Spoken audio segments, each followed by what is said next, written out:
The sun was sinking low over the high plains, turning the whole world the color of copper and dust. Out there, the light didn't fade gently. It bled away, slow and brutal, like the last breath of something old and dying. Elias Thorne watched it from the doorway of his worn-down cabin. His hat hung low over his eyes, and his hands rested on the top rail of the fence he had mended a dozen times. Fence wasn't worth much anymore. Nothing on that land was. The drought had taken nearly everything. The cattle were gone. The hens were gone. The gardens had shriveled up like paper left in the sun. And now, even the well was coughing like a dying man. All Elias had left was one horse, an old bay mare named Laurel. Bones showing. Gentle eyes. The last friend he had in this world. He walked over to her, brushing her neck with slow, tired movements. The mare leaned into him, as if she understood the weight on his shoulders. "You and me, girl," he whispered. "Just you and me now." The wind didn't answer. It never did. The land was quiet. Too quiet. As if something far away was holding its breath. Elias lifted his head. He didn't know why, but he felt it. A shift in the air. A tremor in the world. Trouble was coming. He could sense it the way old men sense rain. In their bones, in the aches, in the places that never quite healed. He took a long breath and walked back toward the well. When he leaned over the stone rim, he saw his own reflection in the dying water. A bearded face, sun-cracked skin, eyes that had seen too much and slept too little. He dipped a tin cup into the shallow pool and raised it to his lips. And that was when he heard it. A faint sound behind him. A shuffle. A breath. A body collapsing into the dust. Elias froze. Slowly, carefully, he turned. And there, lying in the dirt beside the well, were two Apache girls. Young. Barely in their 20s. Faces streaked with sweat and dust. Clothes torn. Hands bleeding. One of them unconscious. The other looked up at Elias with terrified eyes. She tried to speak, but only a cracked whisper came out. "Water, please?" Elias didn't move. Not because he was afraid, but because he understood exactly what he was looking at. Those girls weren't travelers. They weren't passing through. They were running. And something had chased them all the way across the desert. He knelt beside them slowly, showing his empty hands. "I ain't here to harm you," he said softly. "Easy now." The conscious girl blinked at him, still cautious, still half ready to die if she had to. He held up the tin cup. "Water," he said. She swallowed.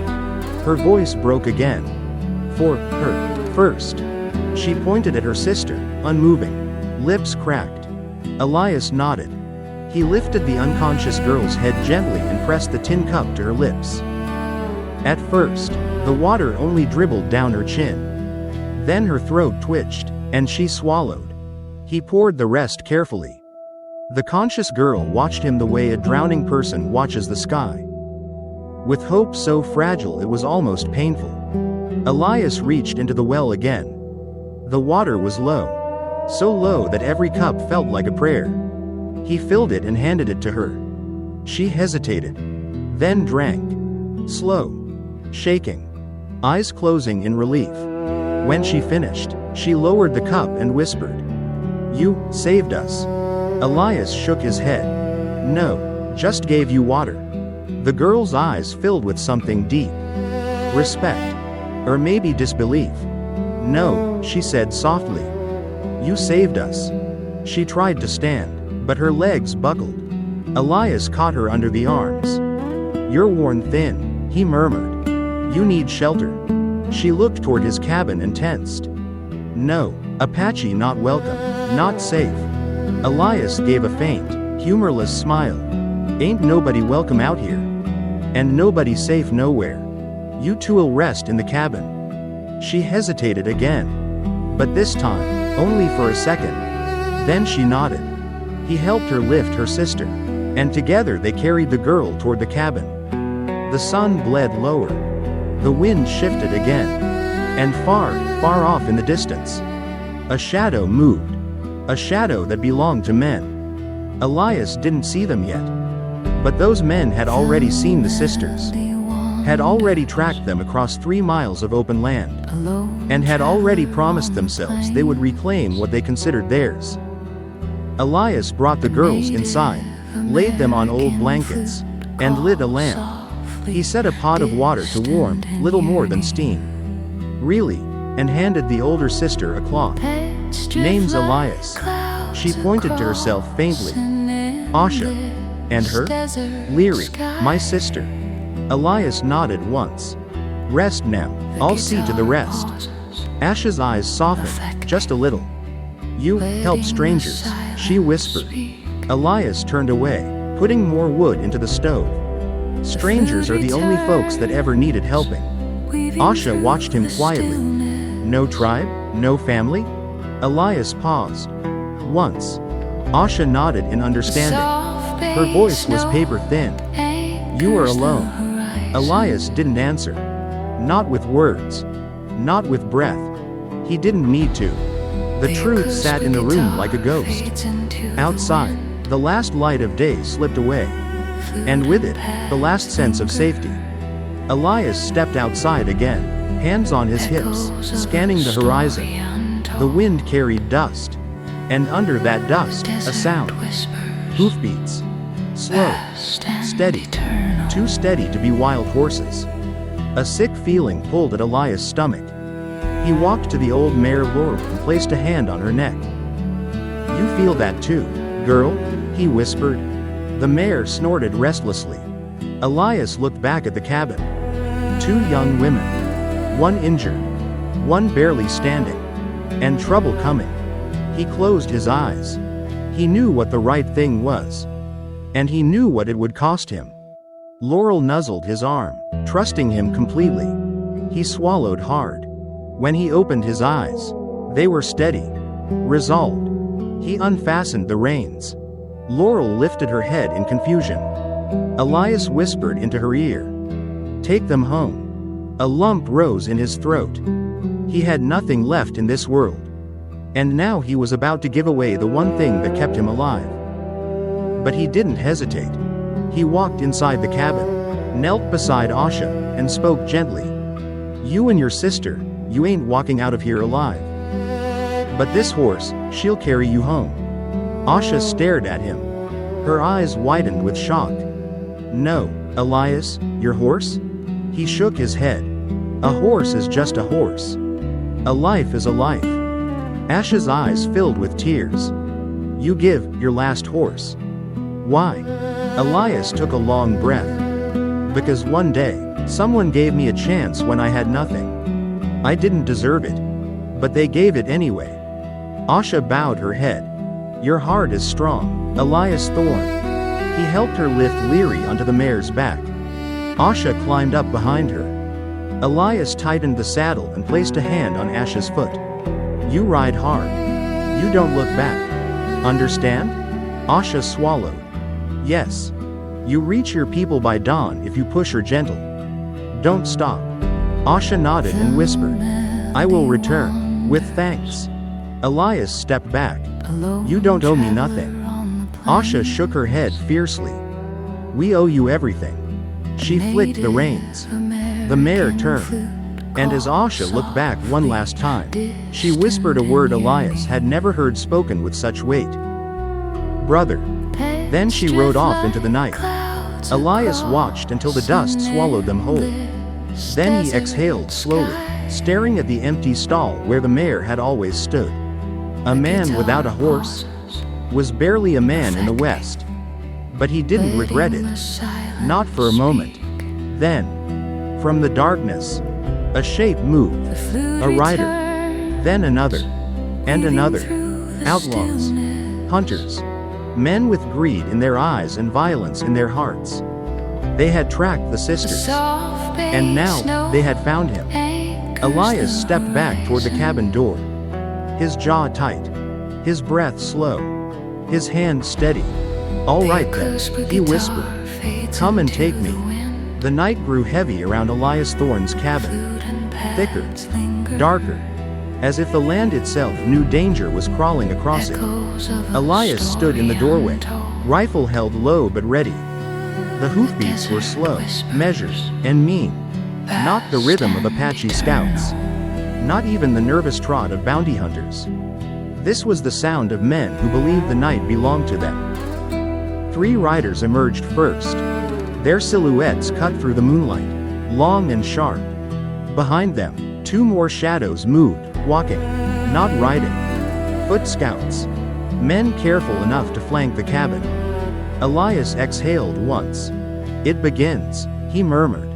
The lead rider halted just beyond the fence, leaning forward in his saddle. "Even in, rancher."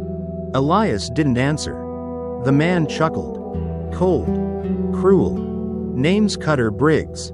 I reckon you seen 2 Apache girls passin' by." Elias stepped out onto the porch. "No." Briggs tilted his head. "You sure? Little one bleed pretty bad. Hard to miss a trail like that." "I ain't seen nobody," Elias said. Briggs smiled, not with his mouth, but with his eyes. "I think you're lying, rancher." Elias didn't blink. "And I think you're trespassing." Silence settled. Not empty silence, but the heavy kind where the wrong breath could spill blood. The second rider leaned forward. "He's alone, Cutter. Cabin's dead quiet. They ain't here." Briggs stared at Elias again, studying the man, trying to read the ground around him. "You got tracks," he said. "Apache tracks." Elias lifted his chin toward the dirt. "Dust blows in every direction this time of year." Briggs dropped from his saddle and walked toward the porch. His spur clicked like a ticking clock. Elias raised the rifle, not high, not aimed, just enough to show he was willing. Briggs stopped. "You protectin' him?" Briggs asked. "No. You lyin'." Elias took a slow breath. "That horse they was ridin' wasn't theirs. And it ain't yours neither. That mare's been mine for 14 years. If you're following her trail, you best turn around and forget it." Briggs stared at him for a long moment. "A kind man," he said finally. "Kind men die fast out here. Then I'll die." Briggs smirked. "But not tonight." He motioned to his men. "We ride. Dawn's close. Apache camp's 2 hours north. We'll cut him off before sunrise." He turned his horse, but before leaving, he said, "Rancher, if you lied, you bought yourself a bullet." The riders galloped into the dark. Elias watched them go, jaw clenched, heart steady. Inside the cabin, the fire cracked quietly. He sat at the table and poured himself the smallest sip of whiskey he had left.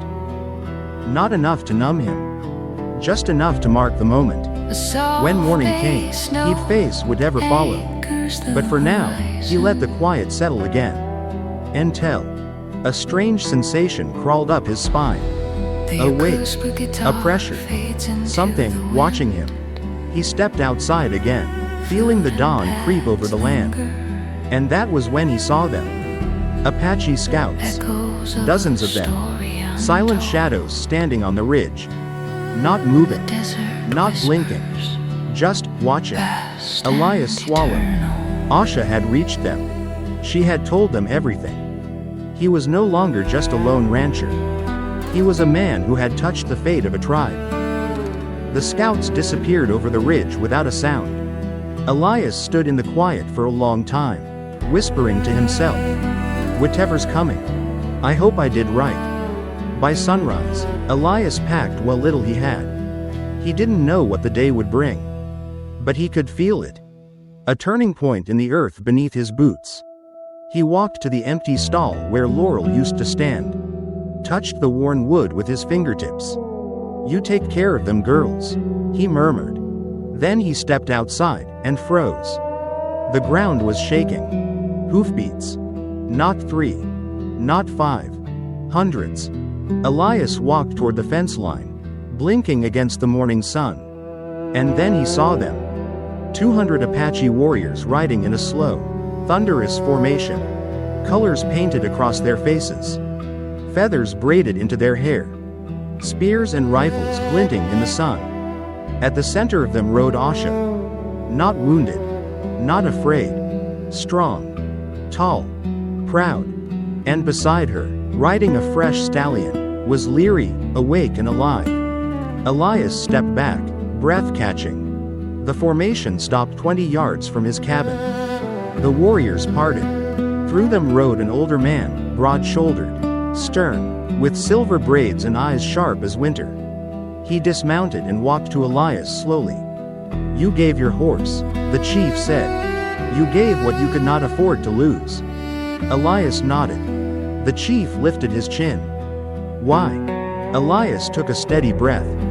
"They needed life more than I needed comfort." A long silence. Then the chief placed something in Elias's hand. A carved medallion, patterns of bone and turquoise, bound in rawhide. "This mark," the chief said, "means you walk under the protection of my people. No Apache hand will ever harm you." Elias stared at the medallion. He didn't know what to say. Asha dismounted and approached him. "You saved us," she said simply. "Now we save you." Elias blinked. "Save me from what?" Asha pointed south. And there, rising over the horizon, was a dust cloud. Briggs and his hunters. 20 men strong. Riding hard. Riding angry. Elias exhaled slowly. "It ain't your fight." Asha looked at him without blinking. "You gave us your horse," she said. "We give you our warriors." The chief raised his hand. 200 Apache fighters lowered their spears. The earth trembled. The sun glinted off iron and obsidian. Elias whispered, "Lord above, this ain't what I expected." Asha placed a hand on his arm. "You showed honor. Now watch what honor returns."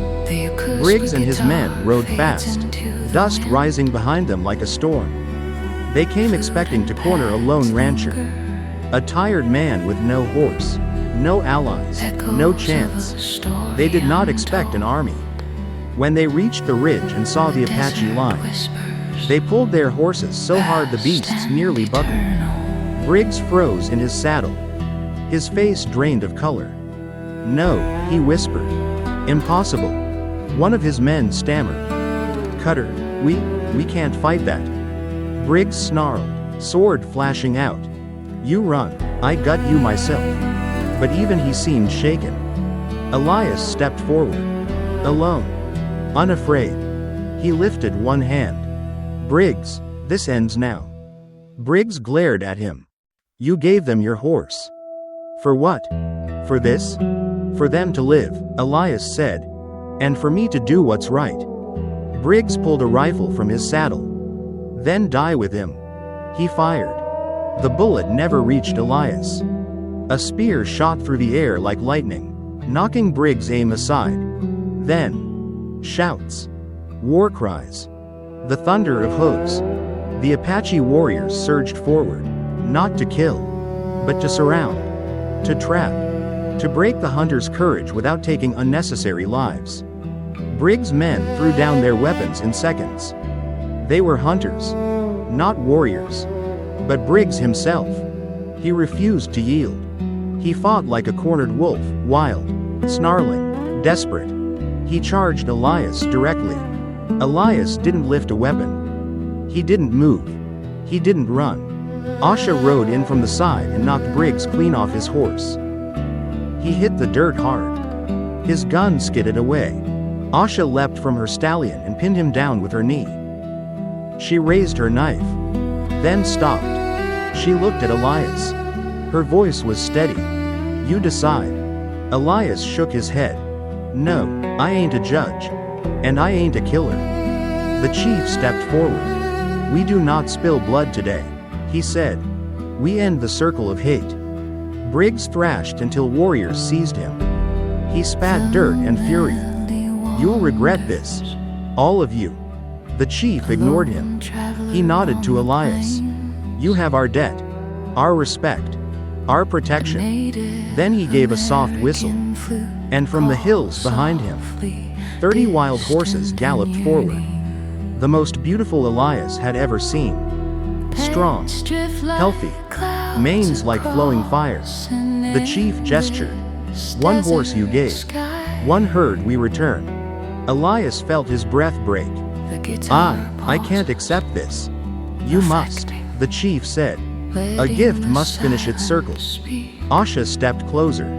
Elias, you gave us the chance to live. Let this be the chance for you to live too. He closed his eyes.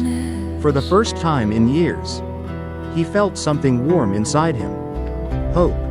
The Apache tribe stayed until sundown, mending fences, repairing the well, burying the dead buffalo bones lodged near Elias' land, restoring everything they could. Asha worked beside Elias the entire day. Quiet, focused, strong. When the last rays of sun touched the plains, she approached him. We leave tomorrow, she said. But before we go, I want to tell you something. Elias shifted his hat lower. Go on. Asha looked toward the horizon. You believe you saved only my sister and me. But that is not true. You saved my father. You saved my people. Because you reminded us the world still holds good hearts. Elias swallowed. I ain't special. Asha stepped closer. You are rare. He didn't know how to respond. His hands shook slightly. Not from fear, but from the weight of her words. Asha placed something in his palm. A small braid of raven hair tied with red thread. A sign between friends, she said. And a promise. What promise? Elias asked softly. That we will come if you call. The next morning, the tribe rode out. 200 warriors, silent as a river, strong as a storm. Asha was the last to leave. She turned her horse and met Elias' eyes one final time. You have a new life now, she said.